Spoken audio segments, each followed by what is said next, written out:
Hermano, buenas noches tengan con todos ustedes. Una vez más estamos aquí compartiendo sobre el libro de Apocalipsis. Es un libro muy hermoso, muy extenso. Quizás para muchos este libro es un libro de terror y quizás muchos no lo leen porque algunos no lo entienden.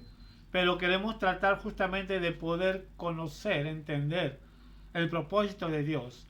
El libro de Apocalipsis es un libro muy extenso, es muy amplio, porque habla muchas cosas, se puede decir que para algunos es horroroso, pero para la iglesia, o para aquellos que en verdad pues entienden o lean, es maravilloso porque vamos a ver el propósito de Dios. Para continuar, vamos a orar para que sea el Señor mismo el que nos habla y nos guíe en esta noche. Oremos. Amado Dios y Padre Celestial, una vez más te damos gracias, Señor, por darnos el privilegio de poder conocer un poco más, Señor, sobre este libro.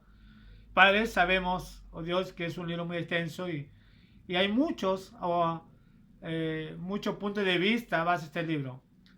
Dios, no queremos tratar sobre cuál es el punto de vista más cercano o no tanto de lo que yo quiero decir o de lo que yo he estudiado, sino qué es lo que normalmente tú tienes para tu iglesia, Padre. Por eso te pido, Señor, esta noche que tú abras nuestro corazón, abra nuestro entendimiento para así poder, Señor, pues conocer más de ti. Gracias, Señor, nada más. En nombre de Jesús, amén. Hemos dicho, hermano, justamente, ¿no? De que este libro fue revelado justamente a su siervo. Vamos tocando un poco la introducción, retrocediendo un poco. ¿Y por qué a su siervo? Y queremos enfatizarnos mucho en esto, porque hay muchas posiciones base a este punto. Cuando en el versículo 1, capítulo 1 de Apocalipsis, dice la revelación de Jesucristo que Dios le dio para manifestar a sus siervos las cosas que deben suceder pronto. A sus siervos. Se puede interpretar que este es un punto que va dirigido a ciertas personas importantes para algunos. Y digo porque muchas veces la Iglesia Católica siempre por años han tratado de llevar estos conceptos mal, se puede decir, mal interpretados, porque se dice, o bueno, en años atrás ellos decían que las escrituras mayormente solamente pueden entender para ellos, supuestamente entre comillas, los grandes hombres. No pueden tratar de cualquiera tomar la Biblia y leer porque sería una herejía. Solamente los hombres, según ellos, preparados, y eso tratan de los cardenales, de los obispos, de los papas, como una vez compartí. Pero sabemos, hermanos, que entre la historia conocemos perfectamente la historia del papado, ¿no? De la Iglesia Católica desde muchos años, y muchos hermanos también conocen. Cuando la Biblia habla de siervo, no se refiere a ciertos grupos, se refiere justamente a toda aquella persona que han sido comprado, ha sido liberado por la sangre de Cristo. Cuando uno recibe a Jesús y lo acepta como su Señor y Salvador, automáticamente se hace hijos y siervos. Hijos y siervos. ¿Por qué hijo? Hemos dicho justamente en Juan, capítulo 1, 12, dice, mas a todos los que recibieron, a los que creen en su nombre, le dio la potestad de ser hechos hijos de Dios. Ahí vemos hijos. Y siervo, ¿por qué? Porque Pablo manifiesta en muchas cartas, y especialmente en Romanos vemos, y en Efesios, cuando dice Pablo, en Efesios capítulo 1, del 3 para adelante, dice, y somos comprados, somos redimidos, somos santificados, comprados a precio de sangre. Justamente el autor de los Hebreos también habla sobre el sacrificio de Cristo por la humanidad. Y cuando hablo por la humanidad, se refiere justamente por aquellas personas que lo aceptan. Eso quiere decir, no especifica a un grupo, a un cierto grupo de personas, sino que Jesús le da la libertad, le da la opción de que todo el mundo, se puede decir la humanidad, tiene acceso de ser parte, de ser hijo de Dios. Ahora, depende de cada uno si le aceptamos o no y ser parte de Él. Entonces, cuando nosotros aceptamos a Cristo, somos parte de Él, ¿no? Es una invitación para todo. Entonces, cuando Apocalipsis habla justamente a los siervos, a los redimidos, a los comprados, ¿no? Muy bien, voy a repetir, este libro es muy hermoso justamente, ¿no? A pesar que muchos lo toman como un libro de terror, como un libro pues que da miedo, porque habla de muchas figuras, habla justamente, ¿no? De desastres, como he dicho más antes, habla de caos, de terremoto, habla de hambruna, de pestes y muchas cosas, ¿no? Que realmente a veces no quisieran leer porque se asusta la gente y dicen, wow, qué terribles. El propósito de escribir el libro no es para atemorizarse, al contrario. El libro Apocalipsis, vuelvo a repetir, es el libro que nos da aliento justamente a la humanidad. Cuando Dios se le presenta a Juan, le hace ver el propósito que Dios tiene con la tierra. Y yo creo que eso es lo que Juan le motivó a escribir justamente. Por eso Juan dice en el versículo 3 del capítulo 1, bienaventurado el que lee y los que oyen la palabra de la profecía y guardan las cosas en él escritas porque el tiempo está cerca. Dichosos son. Juan se sintió dichoso, Juan se sintió contento al recibir. Pero es una carta que Juan vio. Y acá vamos a ver justamente que Juan va a escribir. Ya en el capítulo, versículo 4, ya Juan va a manifestar el propósito de Dios a unas iglesias que se encuentra en Asia. Y dice así justamente el versículo 4, Juan, a las 7 iglesias que están en Asia, gracia y paz a vosotros del que es y que era y que ha de venir, y de los 7 espíritus que están delante de su trono, y de Jesucristo, el testigo fiel, el primogénito de los muertos, y el soberano de los reyes de la tierra, al que nos amó y nos lavó de nuestros pecados con su sangre, y nos hizo rey y sacerdote para Dios su Padre. A él sea gloria e imperio por los siglos. Amén. He aquí que viene con las nubes, y todo ojo lo verán, y los que le traspasaron, y todos los linajes de la tierra harán lamentación por él. Sí, amén. Yo soy el alfa y el omega, el principio y el fin, dice el Señor, el que es y el que era y el que ha de venir, el Todopoderoso. Qué maravilloso ver justamente sobre cómo Dios, Jesucristo, se presenta a Juan en una forma maravillosa. Primeramente vamos a ir por partes. Ojo, vuelvo a repetir. El propósito justamente del libro es poder conocer lo básico de lo que Dios tiene para la iglesia. El libro Apocalipsis, vuelvo a repetir, es un libro muy amplio. Hay muchos puntos de vista, hay muchas posiciones, hay muchas personas que tienen ciertas ideologías sobre este libro. Pero no es tanto es tomar cada punto, que es en cierto modo es importante, sino es que es lo que la Biblia enseña para la iglesia.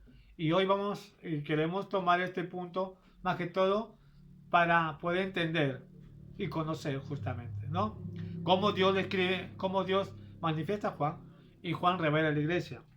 Ahora interesante porque ya Juan, después de que Dios le revela, ya Juan escribe a unas iglesias.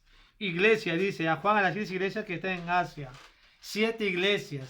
Iglesias justamente en Asia son iglesias que habían recibido el Evangelio de Cristo. Yo puedo ver estas iglesias justamente en su primer amor, cómo habrán crecido, cómo habrán gozado justamente y quizás ellos entregaban su vida porque antiguamente la gente que tenía una convicción genuina entregaban su vida porque sabía especialmente de que había vida eterna por la promesa de Cristo. Pero ¿qué es lo que pasa? ¿Por qué Juan escribe a estas 7 iglesias?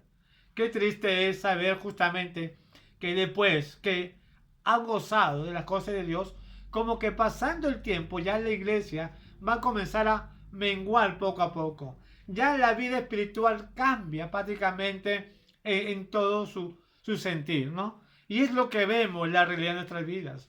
Estas iglesias justamente han tenido cosas maravillosas que después vamos a tratar, pero es triste porque Juan más adelante le va a hacer ver sus errores, sus pecados justamente, ¿no? Y lo que Dios quiere. Y el propósito de Dios justamente es que estas iglesias se retracten de esos malos pensamientos que tienen y que se vuelva a la vida, una vida consagrada y convicción al Señor. Por eso justamente vemos ahí cuando hay una frase que dice claramente, y eso se repite en todas las iglesias, cuando el Señor dice, yo conozco tus obras. Si vamos a poder leer esa palabra, yo conozco tus obras, es porque Dios sabe, conoce perfectamente cómo está la relación con Él. Y eso lo queremos entender, hermanos. En la Biblia es un libro tan maravilloso que te enseña y te hace ver tus errores. Y te hace ver los errores justamente para que te retractes y vuelvas al camino correcto que Dios tiene para ti.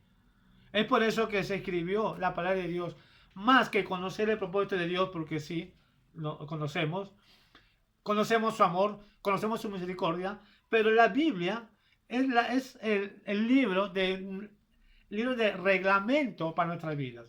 Por eso Pablo justamente le dice a Timoteo, y toda la escritura, ¿no?, es inspirada por Dios, útil para instruir, para corregir, ¿no? Y habla justamente de similitud sobre lo que Dios quiere con el ser humano. Para eso es la Biblia, para eso escribió justamente. Dios usó a estos siervos que escribiera justamente para que hacerle ver sus errores, hacerle ver el mal camino que están llevando y que ellos puedan volver, ¿no? Es por eso. Es una de las cosas que a veces veo en las iglesias de hoy, es que estamos pasando justamente lo que la iglesia, esas iglesias, estas 7 iglesias, perdón, están viviendo. Cuando nosotros recibimos a Cristo, estamos en nuestro primer amor, estamos prácticamente enamorados del Señor. Y muchas veces hemos dejado trabajo, muchas veces hemos dejado nuestras cosas porque queríamos estudiar, quería aprender. Todo aquel que nace está hambriento, está ansioso. Y eso es bueno, es malo, no es malo, perdón. Pero el detalle está justamente es que cuando pasa el tiempo, ya nos olvidamos poco a poco de ese primer amor de Dios y estamos prácticamente ya estamos menguando con nuestra convicción en el Señor. A pesar que tenemos la Biblia, a pesar que tenemos la palabra de Dios, y aún a pesar de que Dios conoce nuestros caminos, aún así nosotros nos seguimos manteniendo duros ahí. Juan escribe las 7 iglesias, pero qué maravilloso, porque mira cómo Juan, cuando da el saludo a las 7 iglesias, viene con 2 palabras muy importantes justamente que tenemos que entender. Dice Juan a las 7 iglesias que están en Asia, dice, 7 iglesias gentiles, 7 iglesias que había conocido el Evangelio, 7 iglesias que eran conocidos por todo se puede decir, toda esa zona. Y Juan le escribe a estas 7 iglesias y dice, gracia y paz a vosotros. Gracia y paz a vosotros. 2 palabras maravillosas. ¿Por qué gracia? Justamente. Gracia es porque Juan está enfocando esta palabra porque está queriendo enseñar justamente que tenemos la gracia de Dios. 2 cosas que Dios nos da. La gracia y la paz. La gracia es el regalo merecido. Gracia y paz, dice, del que es y el que era. ¿Quién es ese Jesucristo? Solamente Cristo te da la gracia. Solamente Cristo te da ese regalo merecido. Y por ese regalo que nosotros tenemos, por la gracia de Dios, debemos reconocer. Eso es lo que Juan está enfocando en este saludo. Gracia y paz. Mira, reconoce. Mira la gracia que Dios nos ha dado. La gracia que tú tienes, que Cristo ha dado medio en la cruz para que tenga vida eterna. Gracia y paz. Paz eterna. Paz de Dios. Y podemos decir, pero ¿qué paz tenemos nosotros? Mira cómo está el mundo. Estamos justamente en medio de una pandemia donde hoy en día la gente vive asustada. Ya nadie quiere acercarse justamente a otro por el temor que se contagie. Mira la economía cada día estaba abajo. Las cosas suben. No hay trabajo. Hay aflicción. ¿Qué paz tenemos? Jesús dijo claramente, mi paz os doy. Y no como la de este mundo. La paz que Dios da no es una paz momentánea que el mundo te lo da. A veces creemos que porque a veces tenemos un trabajo y nos alivia, por fin pagué mi cuenta. Por fin ya he podido dar lo que tengo que dar. Ahora sí estoy tranquilo. Lo que la Biblia habla es la paz de Dios que tiene justamente en nosotros, que nos da a nosotros para vida eterna. Esa es la paz de Dios. Dios nos da una paz eterna. Dios sabe perfectamente que hoy en día el sistema del mundo es controlado por Satanás porque Dios le ha dado esa autoridad momentáneamente. Por eso Satanás se le conoce como el príncipe del mundo. Pero a raíz de eso, Dios ya le dio la autoridad absoluta a Jesucristo, justamente. Es por eso que la iniquidad cada vez está más, porque la autoridad en total lo tiene Jesús. Y un día Jesús va a venir por su iglesia y ahí vamos a poder experimentar la verdadera paz. Eso lo que Juan le está haciendo ver a la iglesia. Gracia y paz. Tenemos la gracia de Dios inmerecido y tenemos la paz eterna. Esa paz justamente en la cual debemos mantenerlo con una convicción firme que Dios nos da. Y la paz quien da justamente, como dice, y paz a vosotros del que es y que era y que ha de venir y de los 7 espíritus que está delante de su trono. ¿Quién es ese? Jesucristo es la persona. Por eso el versículo 5 dice, y de Jesucristo, el testigo fiel, el primogénito de los muertos y el soberano de los reyes de la tierra, al que nos amó y nos lavó de nuestros pecados con su sangre. Qué maravilloso cómo Juan está expresando una divinidad. Juan ve la divinidad de Dios en la persona de Cristo. Ahora le voy a decir una cosa justamente. Sabemos que ni un hombre puede ver a Dios. Lo que Juan está viendo es la figura de Dios en Jesucristo. Y Juan está viendo justamente, y ese se llama la teofanía de Dios. ¿Qué es la teofanía? Según el diccionario de la Real Academia Española, teofanía significa la personalidad de un ser divino. Y el único ser divino que podemos encontrar en toda la etapa de la historia del universo y del mundo, solamente Dios. Dios es el único ser divino que se puede personificar en cualquier cosa como Él quiere. Eso los testigos de Jehová no pueden entender. Dios se reveló a Abraham justamente cuando los ángeles, dice la Biblia, los ángeles, fueron 3 ángeles, 3 personas, y se encontraron con Abraham, y cuando conversaba con Abraham, se quedó, dice la Biblia, Dios con Abraham, en forma de ángel. Esa es la personificación de Dios. Es la forma como Dios se acerca a la humanidad, en una forma de que Dios se puede personificar. Esa es la teofanía de Dios, algo que los testigos de Jehová no pueden entender. Juan ve a Jesucristo en toda su virtud, en todo, se puede decir, en su poderío, en su resplandor. Por eso dice justamente, gracia y paz a vosotros del que es y que era y que ha de venir.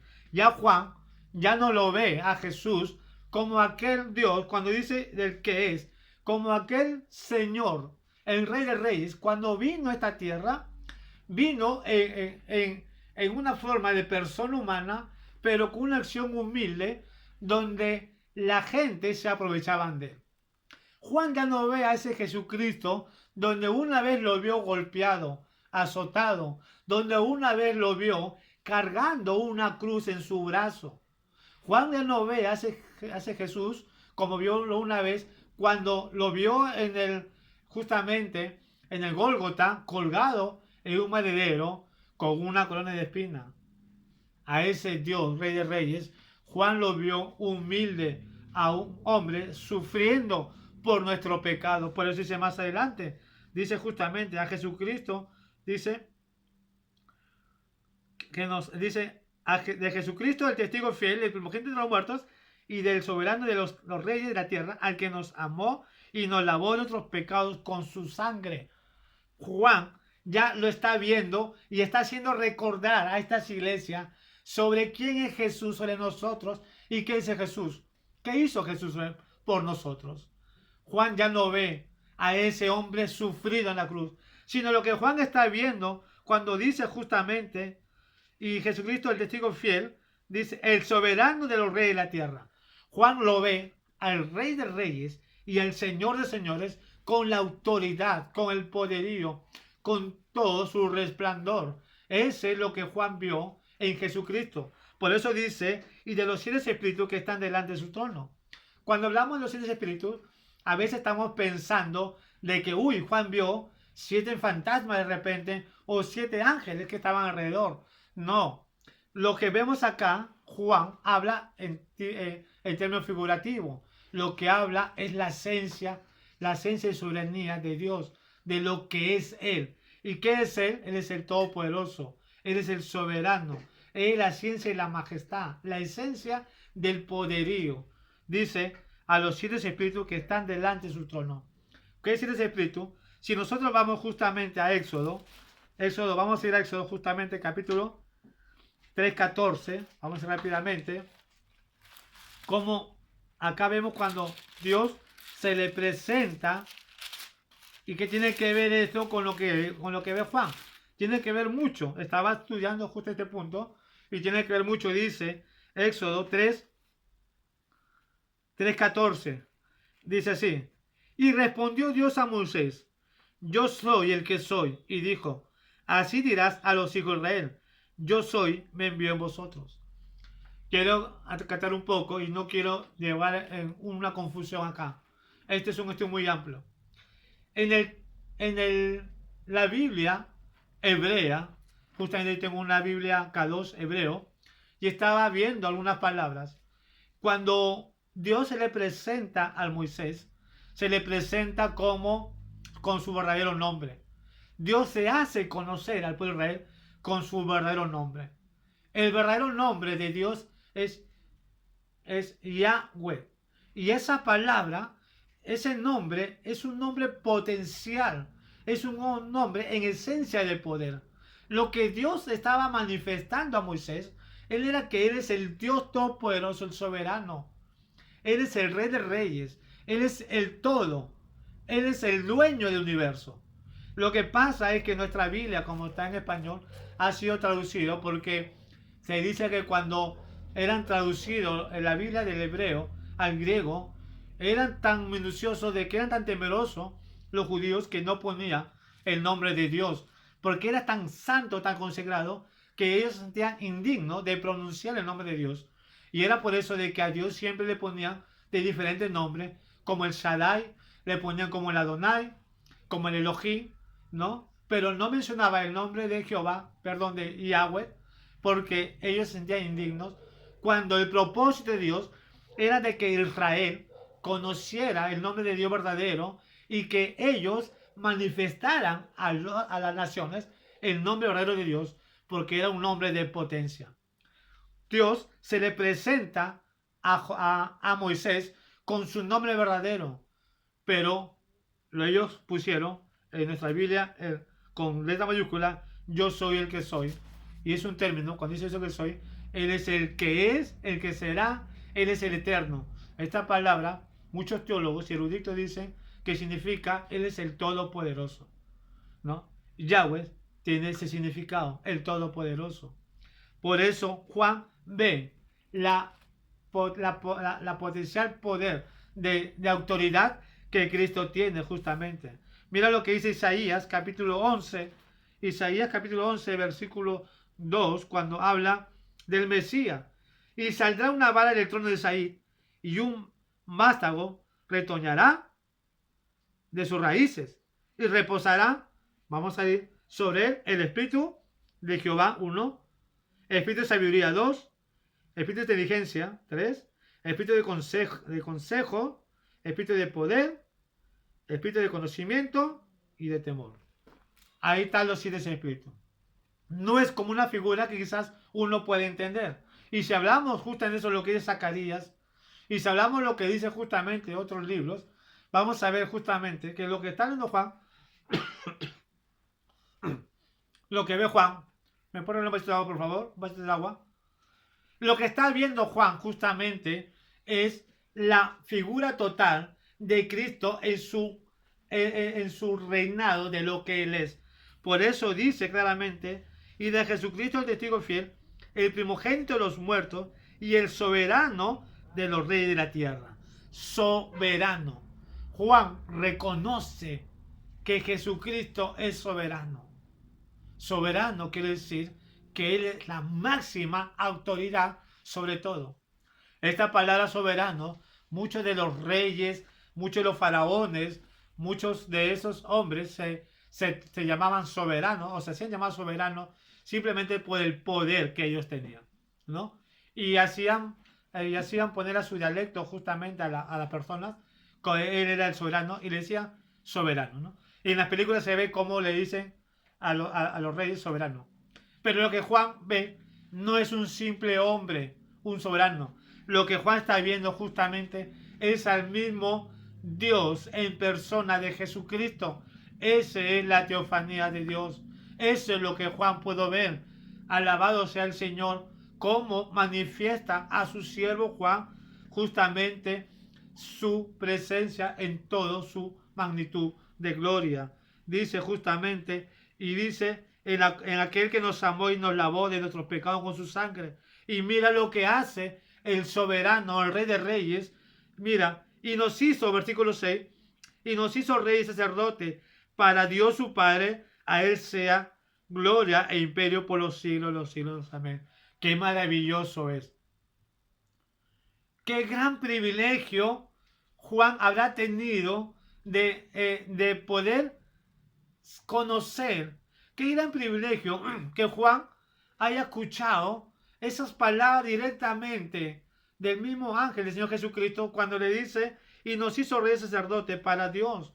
Juan, después que se sintió un preso solitario, después que Juan se sintió abrumado, triste, Juan puede ver justamente cuál es la posición que él tiene como hijo de Dios, como siervo de Dios ante Dios.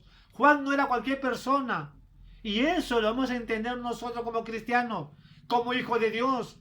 De repente, a ti te pueden tener como loco, como un fanático. De repente no te quieren por similitud de cosas.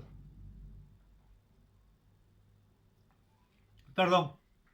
Te habrás sentido solo, abrumado. De repente nadie te saluda. De repente nadie te quiere. Pero recuerda una cosa. No eres cualquier persona. Eres el Hijo de Dios. Y mira lo que Dios le revela a Juan. Mira lo que dice. Y nos hizo reyes y sacerdotes. Hermanos, ¿no te goza saber quién eres tú verdaderamente para Dios? No sientes en tu corazón esa gran alegría, ese gran gozo. Lo que Dios ha hecho en la cruz por ti. No solamente Dios nos salvó en la cruz, no solamente Dios nos perdonó nuestros pecados, sino que Dios nos ha hecho reyes y sacerdotes, dice, para Dios su Padre. Esa es la gracia de Dios. Ese es el amor de Dios. Dios nos transforma de este cuerpo lleno de pecado, de maldad, a un ser divino. No digo ser divino como Dios, como Jesús, pero lo que me refiero a un ser divino, me refiero en el término de un ser puro, santo y sin mancha. Eso es lo que Dios va a hacer con nosotros cuando Dios venga por su iglesia. Es por eso que tú debes sentirte contento y feliz. Es por eso que debes entender la maravilla que Dios tiene por medio de este libro, que nos revela el propósito de Dios. Es por eso que más adelante Juan ve la bella ciudad. Ve esa bella ciudad justamente preparado para nosotros, para su iglesia de Cristo. Nosotros que somos sus hijos de Dios, que no nos merecemos esa gracia. Pero Dios dice gracia y paz porque eso es lo que Dios nos da. Gracia y paz justamente. Y nos hace reyes y sacerdotes para Dios. Sacerdotes no son aquellas personas que tienen un hábito, una túnica de negro, no sé, de marrón, qué sé yo. Sacerdote no es aquel que se siente en una estatua o que está rodeado de una estatua. Sacerdote es lo que Dios hace en nuestra vida, Ese sacerdocio divino que Dios hace en nuestra vida. La Biblia dice claramente, y nos hizo reyes. Tú eres un príncipe para Dios. Tú eres una princesa para Dios.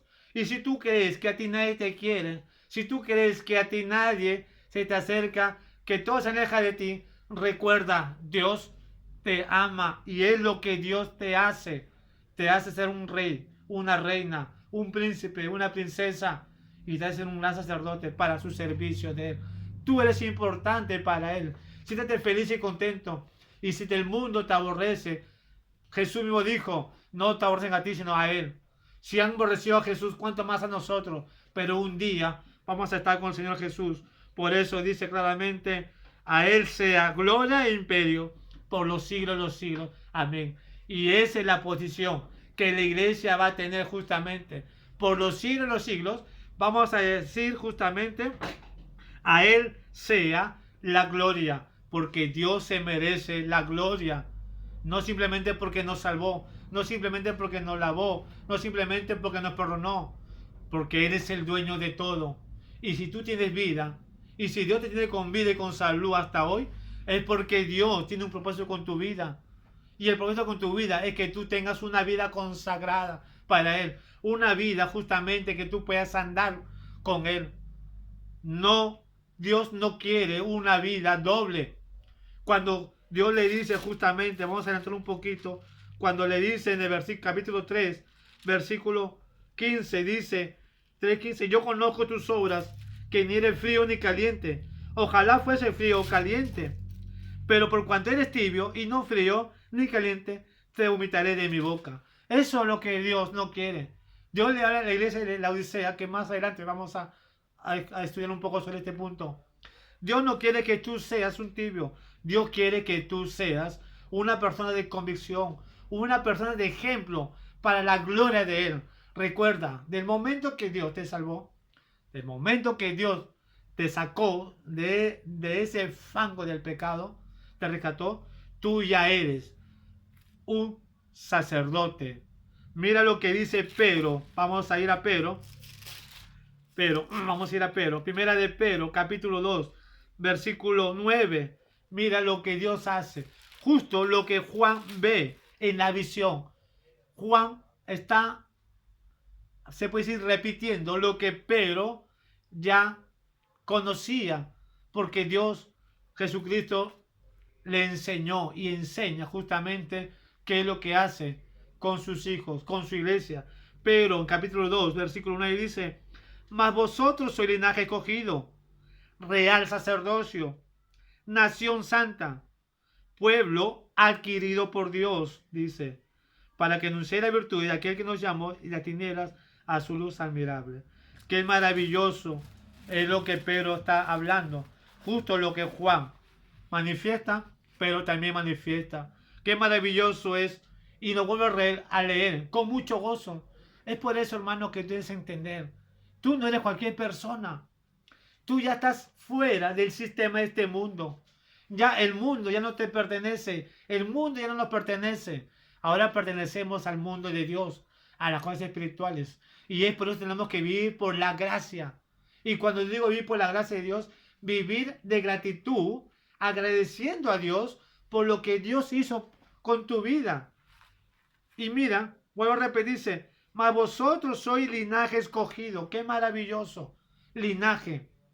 Dios te puso en un linaje, te puso justamente en el grupo más importante de su pueblo, linaje escogido. Dios te escogió a ti, me escogió a mí para ser parte de Él. Y dice el real sacerdocio. Qué maravilloso es. ¿Y por qué el real sacerdocio? Porque ya Dios, Pedro está haciendo ver justamente que ya no necesitamos justamente ponerse un sacerdote para que pueda interceder por nosotros por medio del velo. Porque Cristo Jesús rasgó la cruz, rasgó ese velo, muriendo en la cruz, para que nosotros tengamos acceso. Lo único que podía tener acceso eran los sacerdotes. Y Jesús, con su muerte, al rasgar el velo, ya nos hace sacerdote y nosotros podemos estar directamente con Dios, interceder, orar a Dios. Por eso somos real sacerdotes. Somos de una nación santa. ¿Por qué? Porque somos santificados, limpiados por la sangre de Cristo, pueblo adquirido por Dios, justamente. Y eso es lo que Juan dice claramente en el versículo 6 de Apocalipsis 1. Y nos hizo reyes sacerdotes para Dios su Padre. A Él sea gloria e imperio por los siglos de los siglos. Amén. Qué maravilloso es. Y sigue diciendo, he aquí que viene con las nubes, y todo ojo lo verá, y los que le traspasaron, y todo los linajes de la tierra harán lamentaciones por él. Sí, amén. Hay muchas preguntas sobre ese punto.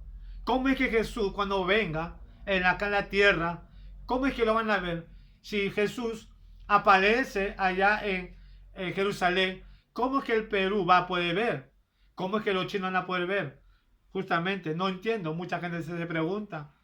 Justamente Dios permitió la tecnología, porque por medio de la tecnología vamos a ver. Nadie puede justificar decir yo no voy a ver. Dice la Biblia que todo aquí dice, he aquí que viene con las nubes y todo ojo lo verán y los que traspasaron y todos los niños de la tierra harán lamentación por él. ¿Por qué harán lamentación? Porque justamente ellos se van a dar cuenta que han sido engañados por el anticristo. Eso es lo que Juan está viendo. Más adelante vamos a ver sobre ese engaño. Pero qué maravilloso es que viene con las nubes. Jesús prometió venir por su iglesia. La Biblia dice que un abrirse los ojos vamos a ser arrebatados. Creo en eso porque es la promesa de Dios y creo lo que Dios dice porque creo en su palabra, porque cada cosa que se está viendo, si analizamos a la luz de la Biblia, se está cumpliendo. Hermanos, esta pandemia que estamos pasando tiene un propósito y está escrito. No queremos alegorizar la Biblia, solamente queremos entender que lo que se está viendo hoy en día, y aún se está viendo muchos reportes de que cómo se está cumpliendo, muchos reportes de lo que van a venir, y mucha gente viene asustada por lo que va a venir. Según dice que se acerca una pandemia más fuerte que el COVID-19. Se acerca una guerra nuclear, una tercera guerra. Hermano, la Biblia lo dice. ¿Sabe? Yo estoy contento en el sentido de que estas cosas que se está propagando da credibilidad más a lo que la Biblia enseña. Y como dice acá, he aquí que viene con las nubes y todos lo verán. Eso quiere decir que sí es cierto lo que Jesús va a hacer, va a venir por su pueblo, por su iglesia.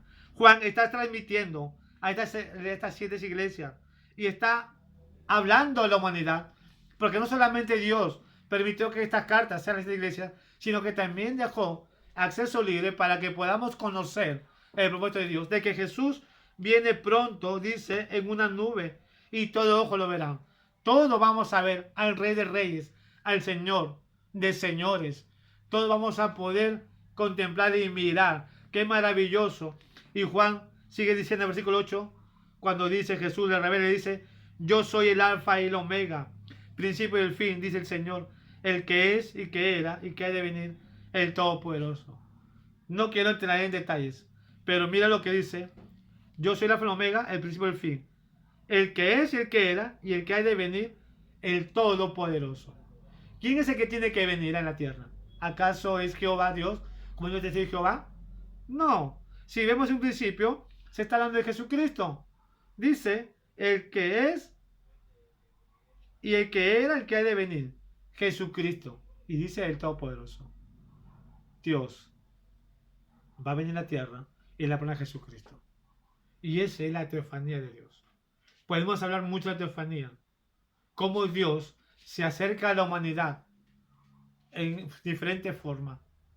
Y Dios se acerca a la humanidad por medio de Jesucristo. Jesús, cuando hablamos de Jesucristo, de Yahshua, como lo queremos llamar, porque algunos hacen a Jesús, vamos a una cosa muy interesante. Cuando Jesús vino a la tierra, vino como ser llamado Hijo de Dios. La Biblia no dice que Jesús es el Hijo engendrado por Dios. Sáquenme un versículo. No vamos a encontrar. El libro de Lucas dice, y será llamado. Vino como un título. Es Dios. Vino como hijo. Algún día vamos a compartir eso. Se va a enseñar en el curso, se puede decir, de la doctrina de Cristología. Pero por el momento quiero explicar, hermano. Jesús le revela a Juan. Y qué maravilloso es como Juan ve al Señor Jesús en todo su resplandor y gloria. Así como Ezequiel vio, así como Daniel vio al anciano, así como Abraham vio a Dios por un ángel, así como Moisés vio a Dios por una zarza. La humanidad vio a Dios en la persona de Jesucristo.